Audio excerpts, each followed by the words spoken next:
Artist Chief. Hey guys, welcome to another episode of the Artist Chief. Today I have two special guests. First off, we have Lance Twidwell. What's up, Lance? Not a lot, man. I've just been excited to get on this damn show with you all day, man. Are we actually recording? This is great. Like, I get to record another episode with the Artist Chief. Got my boy Kyle Henning, as we like to call him. Mr. Jon Snow's in the house. Having a great night. About to talk some freaking football, man. Let's do this. He knows a lot, though. He knows a lot. Kyle Henning's with us. How you doing, Kyle? Not too bad, man. Just finished recording a little episode for Kingdom Says with a special guest that others are, I'm sure, going to want to check out, and ready to record this one with you. We had to try to get it in before this one started. I was like, guys, we got to go. We got to get this going. I got to be on another one with Corey and Lance here in like 10, 15 minutes. We got to roll. So it's been a good day of recording for Chiefs content, especially because it's Raider week. Hell yeah. Screw the Raiders. So I threw out a mailbag on Twitter, and we're going to start off by answering those questions, and we'll move on from there. Jason Linick at the LI Chief. He's going to throw a softball question here. If Dee Ford isn't offsides and KC beats New England, do we beat the Rams in the Super Bowl? Hell yes, we do. I don't know how else to answer that. I mean, what kind of expansive answer do you need there? The way the Rams performed in the Super Bowl, I mean, come on. I still can't believe to this day Jared Goff scored as many points as he did against Kansas City Chiefs. Yeah. I'll start this real quick, Kyle, because this is a question I've been asked a lot too, and I've even asked myself. It's very simple. I have to believe that when you just look at the teams on paper and you say that Jared Goff is going to put up 54 points again, even as bad as the Chiefs defense was, which they still were, that was the reason why the Chiefs lost, the AFC Championship. Tom Brady was basically just doing intermediate passes all night long, and it was just working all night long. 5-yard screen, 5-yard screen. I would have to imagine the Chiefs would end up outscoring the Rams in that game because you saw the stage was a little big for Sean McVay and company that night. And then maybe it was because of Belichick, and maybe he had this big crush on Belichick, and he just got a little overwhelmed. I think that he would still feel that way with the pressure mounting of having to beat the same team twice that's coming into that game, knowing that they have vengeance on their minds and they want revenge for that game, being the only team in the history of the NFL to score over 50 points and lose. The Chiefs would have a lot of motivating factors, and Patrick Mahomes was just simply on fire. Sammy Watkins was on fire. Damian Williams was on fire. We're not even mentioning Tyreek Hill and Travis Kelce, who both had very quiet AFC Championship games. I would have to imagine both would be very motivated to get themselves in the box score. I think the Chiefs would have won probably by 7 or 8 points. I'm going to echo a lot of what Lance said. There's several factors involved. First of all, playing a team twice is difficult. Beating Andy Reid twice in one season is almost unheard of. He does not lose second appearances against teams hardly ever.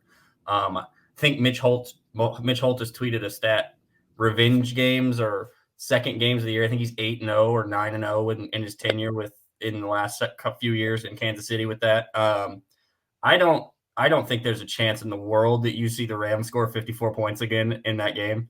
Patrick didn't even have his best game in the first experience against the Rams. He had a couple picks. He had a couple little things go weird. That's not going to happen routinely. We've seen that not happen routinely. The defense getting a second look at that Rams offense would have made some adjustments. Yes, they still would have given up points, but they aren't giving up 50. I don't think it's even a conversation. I think that's a 10-point game if Kansas City sees them in the Super Bowl.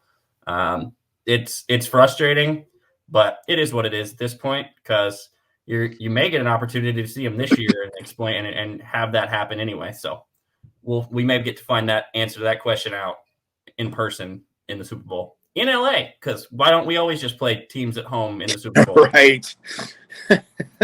Kind of feels like it's headed that way. It's ridiculous. Them or Arizona. Right. Yeah.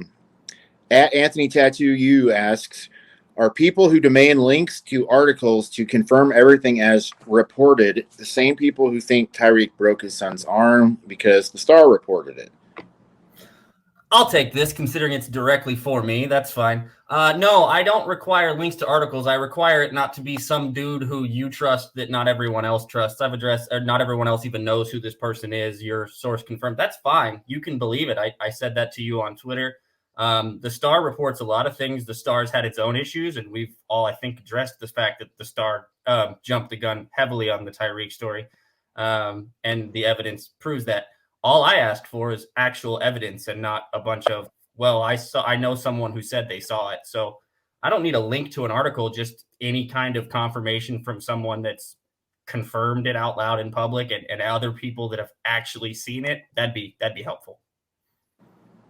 Okay, I'll follow up here. I mean, I'm just taking this in general. Like, you're going to get a lot of fans from other teams saying that Tyreek broke his son's arm, because the Star reported it. And there are plenty of fans out there who you may or may not trust, and you may want to ask them for some sort of link if there's nothing really out there. And that's not necessarily, I don't think it's an apples to apples thing. I think there are some people who are lean one way and lean the other.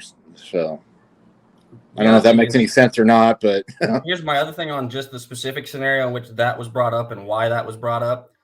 If that were to happen in the era that we live in and how often he gets recorded, either he's recording himself or other people record them out in public doing things, there's not been one single video of it anywhere. So that part is interesting to me also. I think Lance is going to sit this one out. I think that's what's best. I think that's what's best. All right. At the layman's terms, Zach, the Chiefs insider Stan, you have to choose, you have to choose one player to extend for the next 3 years, the Cheetah or the Honey Badger. Who and why? The one you don't sign ends up with the Raiders. And there is a follow-up question. The Raiders signing is also for 3 years. So you don't sign Tyreek, he signs with the Raiders for 3 years.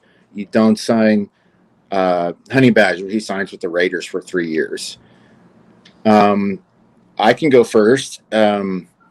Honestly, if we are just pointing a gun at my head today, based on the way he's played this year, Tyreek is a I can't even put the words out there, man. He'd be on that team. Now, I say that knowing that I don't believe in my heart of hearts that the Chiefs are actually going to re-sign the Honey Badger. I think his time is over with us. I don't think it's necessarily fair. They haven't signed him yet. I don't think they want to sign him. And I think that his dealings on social media have really set him backwards. He's taken a few steps backwards in that regard. Like, the Chiefs do pay attention to all this kind of stuff, him calling us toxic and the constant searching of his name. So that's my answer. I would want to keep the Honey Badger over Tyreek. This is a very simple answer for me. It's Tyreek Hill. It's not close. I'm a huge proponent of what Tyrann Mathieu is. I said from the moment that the Chiefs won the Super Bowl that they don't win the Super Bowl without Tyrann Mathieu. And I know everyone's like, well, no shit. Well, I'm not just talking about the player. He brought a culture to Kansas City that wasn't here and has been missing for quite some time. A grittiness, a toughness that we had been missing for many, many years. And there were good defenses over the last 20 years in Kansas City. There's been some good defense, especially during the Alex Smith era. They ranked in the top 7 like 3 straight years. So I'm not talking about the talent. Tyrann Mathieu just brought something different that they've been missing since the Derek Thomas era. And that's all praise and respect to Tyrann Mathieu, but there's also an age factor. There's also a positional value factor. When it comes to Patrick Mahomes and this offense and how perfect Tyreek Hill and Patrick Mahomes match together, it's literally like Peyton Manning and Marvin Harrison. There's just these Tom Brady and Gronkowski, as much as we hate them or despise them, whatever you want to call it, that there's just this perfect duo where they have this chemistry and camaraderie that you just can't go and pluck behind. It's just something special. And for me to not only let that walk out the door when Tyreek Hill's at the peak of his powers, but also go to a team that you're going to have to face multiple times a season. To me, that's just malpractice. And I would be willing to sacrifice the idea of Tyrann Mathieu having to get torched on the other side by Patrick Mahomes to keep Tyreek Hill. Neither scenario is great. Both suck in its own regard. Yeah. But the one that sucks far less is having the greatest in football right now, non-quarterbacks, on my team in the prime of his career for the next 3 years. Yeah, there's pros and cons to this. Some of that is like, for the record, I don't think either one of them are leaving Kansas City this year. I think they both get done for several reasons. I think part of the reason Honey Badger wasn't signed this year is because they know the cap's going up and he's wanting to wait to get a little more dollar availability. The Chiefs knew that too. They understand what a going rate is for that. I'm going to go with keeping Tyreek in Kansas City for similar reasons. I do think if you do let him go to Oakland or Vegas or wherever they're at now, it's not as dangerous strictly because the quarterback's not as dangerous. The fit between him and any quarterback you're going to put him with isn't going to be as lethal as the fit with Patrick. But I'm keeping Tyreek in Kansas City for a lot of the reasons Lance said. The age factor is huge, and not to say Tyron's old, but it's a guy in his prime at 20. What is Tyreek? 27. 27. So he's top 5 wide receiver, probably top 3. He's in his prime. He's not getting worse. He's getting better in some aspects that we haven't talked about or seen as much this year for a multitude of reasons.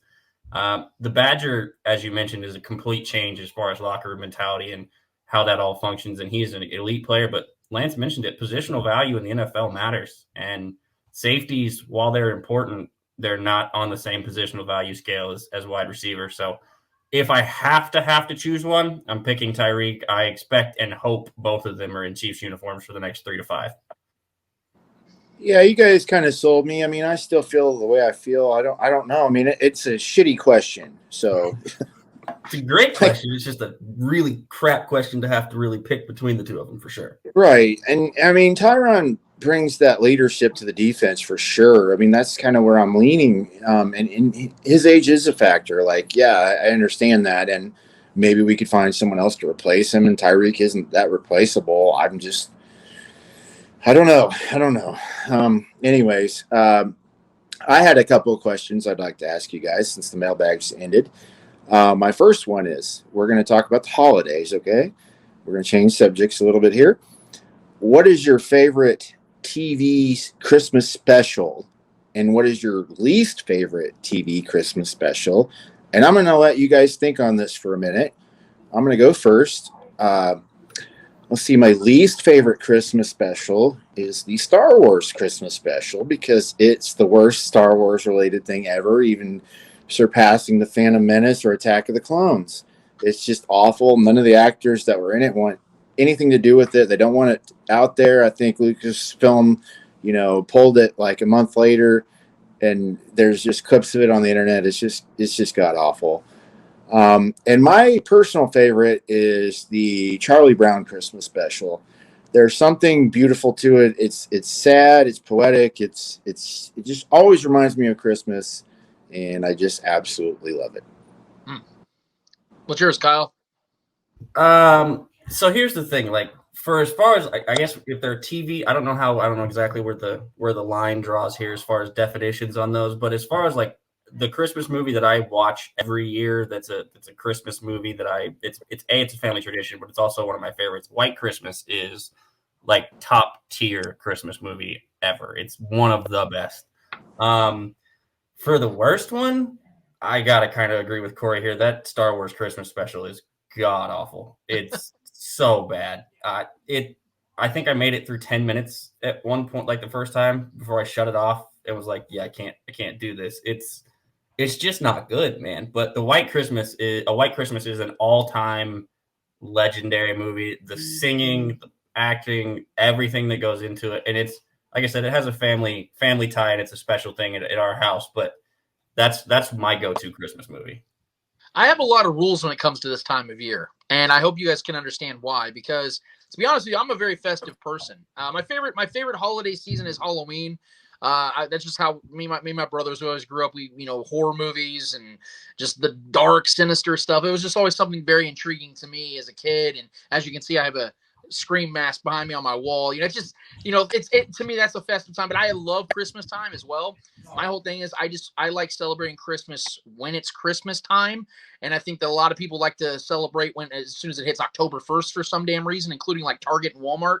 But when it comes to me in movies or a traditional movie that I like, there's been a lot because I think the movies are incredible. There's been a lot of good shows and movies that have come out for Christmas. But I'm going to throw you guys for a little spin on this one. The one that I love and I've been watching over the last several years is Fred Claus. And the reason why, it isn't because I'm a big Vince Vaughn guy, which I am, but it's also because of the fact that it starts off very like hokey and corny and cheesy, where it's just like, oh, it's another Vince Vaughn movie where he doesn't accept love, and at the end of the day, he finds out he's lovable. No, there's kind of like a family setting with him being Santa Claus's brother, and Paul Giamatti as stars as Santa Claus, and he crushes the role, and it ends up becoming like this really like almost like sad movie where it like really brings it together. So you get like a kind of a mixture of everything, because I feel like a lot of Christmas movies or novelty movies end up just being very on the nose about one particular thing. That movie kind of crosses a lot of barriers, and that's why I really appreciate that one in particular. So if anybody hasn't seen that yet, I'd recommend that one for sure. And when it comes to anything Christmas related that I don't like, I'm gonna be honest with you, I'm gonna throw you guys for another spin. It's honestly a lot of the songs. I'm gonna just be real. I know we talk about movies or shows or whatever, the least favorite. I don't want to triple down on the Star Wars one, so I'm gonna go with the music, because although there are great songs for Christmas, there's like 7 of them, and they're all playing over and over and over and over and over again. And we got Mariah Carey belting out the falsettos every 5 minutes, man. Like, can we get a new Christmas song for Christ, literally Christ's sake? I mean, that's all I'm asking here, man. Let's mix up the songs a little bit, man. Come on. As someone who spent far too much time in retail listening to the same 6 songs repeated by 40 different artists because they all have their own version of the same song. Come on, Kyle. Yeah, come on. Definitely, Lance. Yes. Okay, well, you actually broke into my next question, and I was going to say, what is your favorite Christmas tradition, and what is your least favorite Christmas tradition? I will go first. Well, maybe not necessarily tradition, just whatever you hate about it, whatever you love about it. What I hate about it is my work. I'm working my butt off. I can't really talk about my workplace in a positive or negative light. They will hear me. And I love working there. I mean, I might even take shit for that, whatever. But I'm working my ass off. It sucks. And then let's see. That's my least favorite. My favorite is just actually Christmas Day. I don't do anything at all Christmas related until Christmas Day. Nothing. I don't really put up Christmas lights. I got a tiny little tree. It's just pathetic. I don't watch TV specials. I don't watch Christmas movies. I don't listen to Christmas carols. I hate that our local radio station starts playing those Christmas songs like just incessantly on the radio for months. And yeah, I'm out on all that. I just love Christmas Day. I love giving. And that's it for me. I think so we have a lot of traditions and stuff in the house at the house.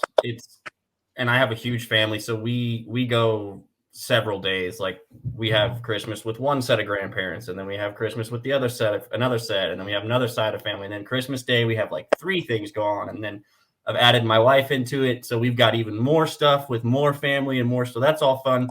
But I think my favorite thing to do, my mom and I and my brother and family and siblings, we always do homemade Christmas cookies, homemade dough, homemade cutouts. We have some really, really old cookie cutters that you like can't get anywhere anymore that we do. And then we hand paint them with frosting and icing, and we do all that. And it's one of my favorite things to do, because you get to spend the time, but you also doing something that my family's been doing for 30, 50, 70 years now. So it's a lot of fun to do that. We already kind of broke into the stuff, like the Christmas music stuff, man, starting in like November is way, way, way too much, especially when it's like we talked about, the same 8 songs. Like, there's not any variation to any of it. None. So if we could, maybe go a little easier on the Christmas stuff in November, like let it at least hit Thanksgiving first, or, things like that. Because there are other holidays, but it just seems like we fall into it, especially being in the retail world.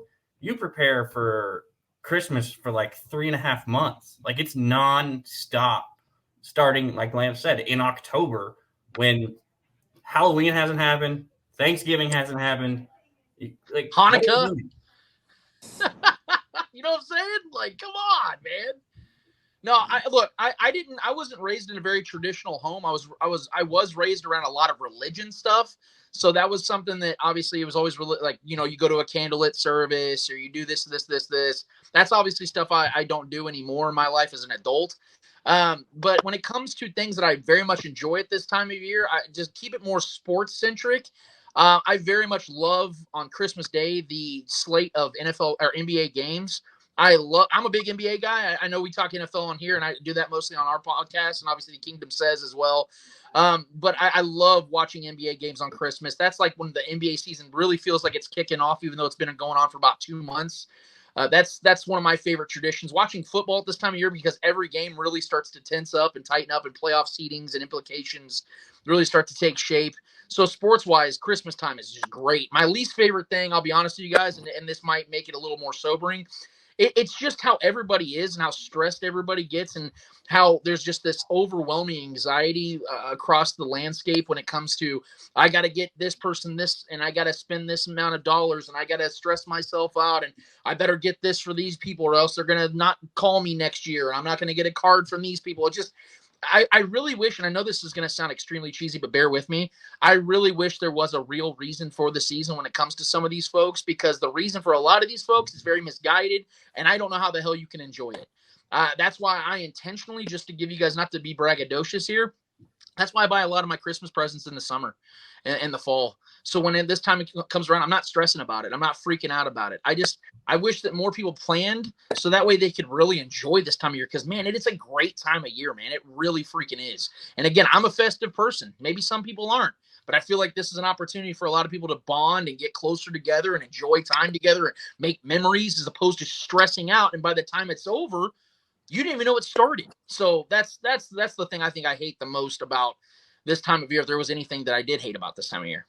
Lance hit that on the head, man. The change in how this specific holiday is viewed, it's turned into far more consumerist viewpoint and dollars spent and this and that, when what it's really about, if you actually go look at what it's supposed to be about, is about family and giving. And you can see it, especially if you work in retail or work in some of the other avenues involved with retail. People at this time of year, not only are they stressed out, but a lot of the times because of that, they're so rude and aggressive and abrasive and awful to people that don't deserve it at all. Like when this would be my challenge to anybody, when you go out and you go do your Christmas shopping, or when you order your Christmas shopping, or whatever it may be, the people that are helping you are just as stressed out, if not more stressed out than you are. So treating them like crap when you're out there doing that isn't helping anybody, and it's making everybody's holiday season worse. That's why you get a lot of people that worked retail growing up and being younger and doing all that stuff that don't like this holiday season, because they got abused when they were younger or when in their jobs doing this stuff. It's not fun. Treat this as a giving season, as a forgiveness time when you're happy and it's joyous and you're supposed to be all these other things. And then you go out and you're just I couldn't get this iPod, or I couldn't get this laptop because you're out and it's all your fault. No, I don't have any control over the shipping and receiving. I don't have any control over the stock count. That's not a thing that we have any control over. So cussing us out about it isn't doing anybody any good. No. Enjoy your family, enjoy your friends, do the giving thing. And hell, you know what probably would help everybody? Set a dollar amount. Don't go crazy and spend your whole year's worth of savings on buying people gifts, because that's not what this holiday is about. Right. I can comment on what I can't comment on Kyle's stuff there based on what I do for a living. Lance, I will say this in my own defense. I don't have the money. Like, I literally have to work my butt off for Christmas to pay for Christmas. So there's only a few of us like that, but yeah, every year I'm like, yeah, I'm going to get my presents like way early. No, I'm just so broke all the time, but that's okay. You have the right sentiment. You were definitely in the right place there for sure. Yeah. Trust me. I know all about last minute spending, doing what I do. I mean, yeah, it's bad. And, it definitely brings out the worst in people. People act crazier than they ever act during the rest of the year. I think 99% of the time I deal with nothing but nice people. And then I could probably have more instances in a month in December dealing with crazy or angry people than I do, most of the year. So I'll just leave it at that. Gosh, I forgot the last question. Before we do a Raiders preview, I want to ask you guys one question. If you could get the Infinity Gauntlet, like Thanos, and you can snap one or two, whatever you want to snap out of existence in the NFL, what are you going to do? And I'm going to let you guys think about this. I've actually adjusted my question or my answer, Lance. What I'm going to do is I'm going to snap out 4 teams from the NFL, and I'm going to force realignment. I'm going to get rid of the Jets, the Jaguars, the Texans. Help me out here. Who else is bad? The Lions. Yes. Yeah. Basically, just whatever 4 teams you can think of that are the absolute worst, they're gone. I think that would force more competitive league. Nobody that's starting would suck. What was the other one? Gosh, I'm losing track of here.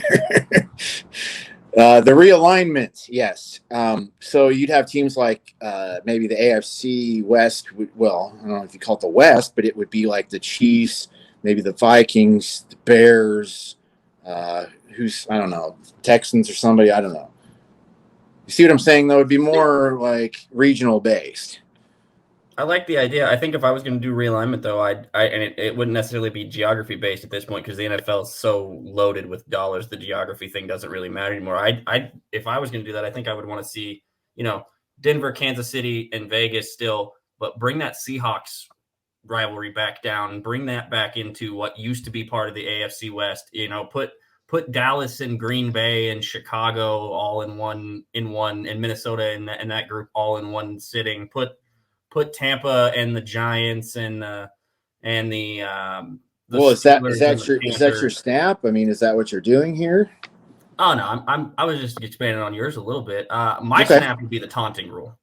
Bye-bye. Oh, well, that's going to go away anyways. You don't waste your snap on that. Oh, look, man, I hope it goes away, but the NFL is bent down and continued to double down on this and continued to double and quadruple down on it. And it's literally one of the dumber things they could do as a league because you're taking individuality and stuff away and it's going to create fights. When was the last time? Once in a while, a DB and a wide receiver will get in a fist fight. See Cortland Sutton and Andre Johnson or Crabtree and Sherman or whatever. Those are going to happen regardless of taunting or not. This taunting rule is doing nothing but taking money out of guys' pockets for no reason that they're paying them. So it's just another way for the NFL to try to recoup money for contracts that they've already paid out, that they're paying out. And it's taking away from your product. It's so stupid. Some of the little stuff, I get certain portions of it. There's got to be limits to it. But some of the stuff with this taunting stuff, it's just absurd. It's got to go. It's got to go. And to your point, Kyle, I'll add to that because we sit here and so many people in the sports world always they're trying to constantly figure out why baseball continues to die a slow, gradual death. Why do you think that is? A couple reasons. For one, they don't know how to market their superstars for shit. 2, they take the individuality out of the game. You nailed it on the head there, Kyle. That's what the NFL. I don't understand. You know why the NFL got so big? Because of individuality. Because of it's so hard to make a superstar of a guy that you don't see his face throughout the entire game because he has a helmet on. So you taking even more of that equation out makes no sense at all. The NBA has such an advantage in all these other leagues. Baseball has the advantage too, but they don't capitalize on it. Is that you can see their face, you see every reaction, every emotion. You see it. Not in football. And when you take those gestures away, you take a large portion of what we enjoy about this game so much, man. The passion, it's the zeal. And like Kyle said, for Christ's sake, man, you quoted 2 instances Both of those instances happened about a decade ago. I was just going to say that. Yeah, for sure. They happened a long time ago. A decade ago, man, then that means it doesn't happen enough to justify what you're doing. And Corey's right. They're going to go away with it eventually, hopefully. But what pisses me off about the NFL is they do this. They'll experiment with something like what's a catch, what's not a catch thing just to piss us off. And then they go away from it and they act like there's some savior. Like, hey, look what we did for you guys. This is what you wanted.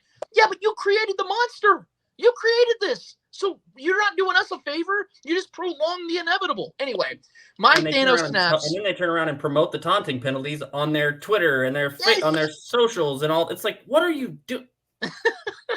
Now, what I would do snap-wise, I know, Corey, you and I have already talked about it. It's very simple for one. You have to get rid of part-time officials. You need full-time representation, man. Like, in any league, in any job. I mean, you both are full-time employees. I'm a full-time employee. If I did my job part-time, I'd be half the employee I am. Even if I try to maximize my efforts, I would only be able to give so much. If I'm able to do my job at a full-time basis, I'm going to get better at it, and there's going to be more incentive for me to be better at it. So I don't understand how a league that makes literally billions of dollars each and every year does not have these guys full-time, but the results are there, man, and it's getting progressively worse. I mean, you guys watch football just as much, if not more than I do. And, are you guys seeing a better product from the Zebras? I'm not. They look like they literally got done with their shift at Foot Locker, man. It looks that bad. It's gotten to the point now where it used to just be, fans talked about it here and there. Yeah. You have players, you have analysts, you have former referees talking about the absolute decline in what is blatantly obvious. And it's so bad. You nailed it. There's no way on earth that a league that made a multiple $1 billion in the middle of a pandemic can't figure out how to full-time officials. And part of it has to do with the NFL not wanting to pay benefits to everybody being full-time. First of all, they should be paying their players more benefits. They should have health care and stuff like that. That's long-term after their careers are over, so on and so forth. But not wanting to pay officials benefits, to me, is just asinine, especially when it's benefits that you and I get at working anywhere you can think of, 401k, health care, dental care. Like, this isn't some absurd, crazy. There's like, what are there, 100 officials? Right.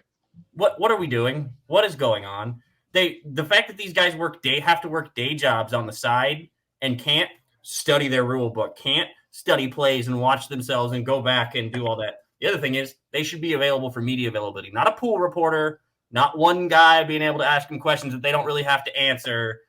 Own and accountable. You want to hold players accountable with a taunting rule that is absurd and stupid, or some of these other insane things that they've come up with to hold players accountable with. Hold your officials to the same standard. They're the ones literally policing the game. Another snap I would like to make and request, Corey, if it's okay, is kind of building off of what you guys both alluded to when it came to the way these teams play and getting rid of certain teams. I'm actually on board with that, Corey, because I do believe that would help with the quality of the game, because those franchises are just absolute shit, and they've been shit and they will continue to be shit. What I would like to see, though, is basically just two conferences and the best 7 to 8 records, depending on how they do with the 18-game schedule, and that's inevitable.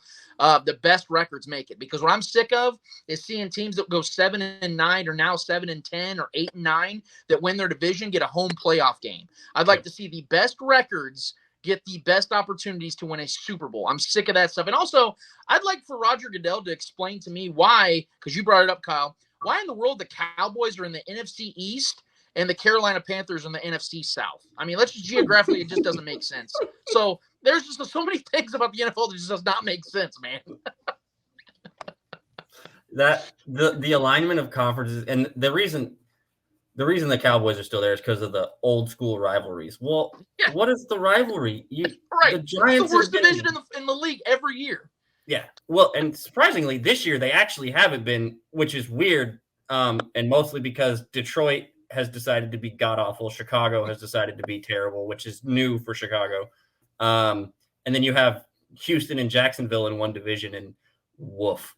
That's its own monster entirely. But, yeah, it's frustrating to watch, and it's we talk about franchises, and good franchises are good from the top to the bottom. If you want to go find bad franchises, go find bad ownership. It's not that hard to figure out. Look at Washington football team. They're doing things this year in spite of the fact that organization at the top is run the way it is. Yeah. The Jaguars, I like Tony Khan. It's great what he's done for AEW, but that's his main focus is All Entertainment Wrestling. It's not the Jaguars. If it was, no offense, but Urban Meyer wouldn't be the head coach of that football team. The Bengals, man, the Bengals are doing stuff in spite of their ownership this year. Their ownership, the Bengals, there are stories about the Bengals that go back decades of how the facilities, like they didn't have facilities that were on par with college teams at certain points. They like locker rooms, towels, they're rewashing like game worn stuff that's supposed to be one time use. They're trying to reuse and do this stuff. Medical equipment. Cups. Yeah. What are you doing? You're a $1 billion organization. Almost every NFL franchise at this point is at or near $1 billion in value. Yeah. Almost all of them. There's no explanation for some of the stuff that goes on. All right. I think everybody's had their piece here. We touched the nerve. My question is, what would happen if we merged Kyle's hair with Lance's beard? I mean, how amazing would that be? It'd be a pretty. You'd have Orlando Brown or Orlando Bloom with Gimli's beard. Like that's the perfect mixture ever. Pretty much. You know, there'd be a lot of products in that shower. I can tell you to maintain all a lot of of head and shoulders. homie. Let's do one last segment here. I want you guys to take over because God knows I don't know what I'm doing. You know what makes me so smart is I let the smart people handle the smart questions. That's why you guys are on the show. So why don't you guys just give us a short little preview of the Chiefs versus Raiders this Sunday? Okay, I'll go real quick, Kyle, because you're the smart one, so I'm going to get the stupid shit out of the way real quick. Look, I always, whenever there's a matchup and the Chiefs are walking into a game, and I know this year has been so up and down, I always try to look at it from and this is very difficult to do, but from a non-Chiefs fan's point of view. How does the matchup work for the Chiefs? Does it not work for the Chiefs? And when the first Raider game happened back in Week 10, I felt very confident about it, but I also knew there was potential for the Raiders to put up some points. I felt like, you know what, man, they could probably go in there, feel confident. You know, their first Chiefs game in Las Vegas with an actual crowd. They could really buy off that. Darren Waller's having a really good season. Derek Carr's having a really good year, trying to get that extension. I really try to buy into that. And then the Chiefs went in there. Gus Bradley, for some damn reason, decided to play a totally different defense than cover 2 that's been working perfectly against the Chiefs, and the Chiefs just beat the shit out of them. And it was so bad that Darrell Williams, a backup running back who was undrafted, goes in there and just absolutely puts the beats on these guys and embarrasses them. And they look like they were two teams from two different leagues. And now you're going into this game a few weeks later. The Raiders don't have Darren Waller. They've lost, 3 of their last 5 games. They've only scored, I think, 23 points or more in one time in the last almost 2 months. Their offense is totally clanked. Derek Carr is starting to get shaken. This is the time of year where he really starts to choke. They have an interim head coach. They're going into Arrowhead that was so powerful last week against the Broncos. I don't know how it changes at all. Derek Carr does not play well. He's 0-6 in his last 6 December games at Arrowhead. Guys, I think this is going to be a really, really ugly game for the Raiders. I'm not saying the Chiefs are going to drop 45 points. I don't think they're going to put a lot on the field when it comes to scoring 35 plus because they also have a game on that next Thursday. So they're going to have to figure that out as well. So I expect the Chiefs to come out and try to score early and often and control the tempo of the game and try to get out of this one healthy because they know they outmatch the Raiders. They know they're clearly a better team. They got the home field advantage. They're on a 5-game winning streak. They're feeling good about themselves. I don't really think it matters what the Raiders do. I think if the Chiefs go in there and play their game, which we know they can and will do, and have had their best game of the season against the Raiders, if they do that again, I think Patrick Mahomes is holding a clipboard in the fourth quarter, and they're getting healthy, ready for that Chargers game on Thursday night. I think the Chiefs win big. Yeah, I mean, Lance touched on a lot of it. So this Raiders team, without Waller and now not having their complimentary back to Jacobs, who Kenyon Drake broke his ankle last week in an unfortunate event. I mean, he got tackled and got kind of rolled up on a little bit, and it didn't end well.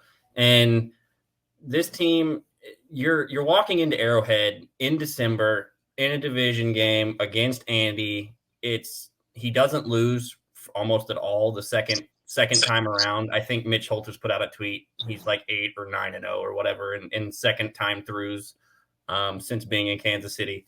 If you're the Raiders, this is like worst possible scenario for you.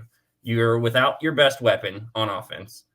You're in Arrowhead in an environment that's going to be completely raucous because I believe it's a noon game. Yeah. Yeah. It's a noon game in Arrowhead. The crowd's going to be there. It's going to be maybe in the 50s. It's going to be a little windy.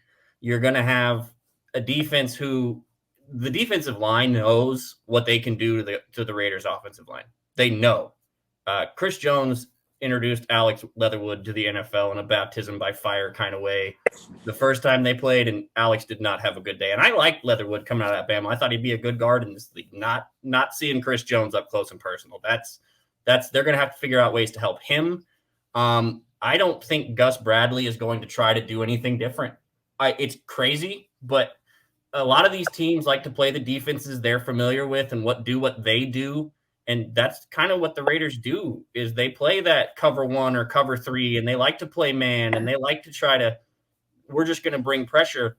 And it didn't work with Max Crosby against Andrew Wiley. I know that's crazy to say. It didn't work with Max Crosby against Andrew Wiley when Max Crosby's had some good games against the Chiefs at that position. But Andrew Wiley did more than hold his own with Max Crosby. And part of it, we talked about a little bit on Kingdom Says earlier. That episode will be out shortly. He knows him. They played college ball together. They're familiar. They saw each other in practice. These guys know one another. I don't think this defense gives up more than 20 points to the Raiders. I just don't see a way. They only scored 15 against football team last week. The Raiders are in free fall, and we kind of expected it when everything started to go sideways with coaches and with players and people getting removed from the team and the NFL and this and that. And then, as Lance mentioned, Derek in Arrowhead in December, he's only had success in Arrowhead one time. There were 20% capacity. It was warm, and it was in October? September? October 5th, yeah. 5th of Week 5. Yeah. Week 5 championship. Yeah. So and the bus tour, that didn't go so hot now, did it? And the offense, man, they hung 41, and Daryl went off in a game where nobody was really anticipating Daryl being a receiving threat. They have, and I know this is going to be like, oh my God, Clyde, yeah, he can't. He's a receiving back, and if they start using him in the same manner that they used Daryl against Vegas, he's going to put up numbers against Vegas in that aspect. Yeah. I really hope that Andy starts to unleash the passing game with the running backs more. We've seen it work. We've seen it be productive. I don't know where this offense, like I said, I've got them winning by at least 10. It's probably going to be closer to 14. Yeah. All right. I had a stat to throw out there. Derek Carr is in his 8th season in the NFL. He only has 7 more wins than Patrick Mahomes, who is in his 4th full season. You do the math on that. You get back to me. You tell me how that goes.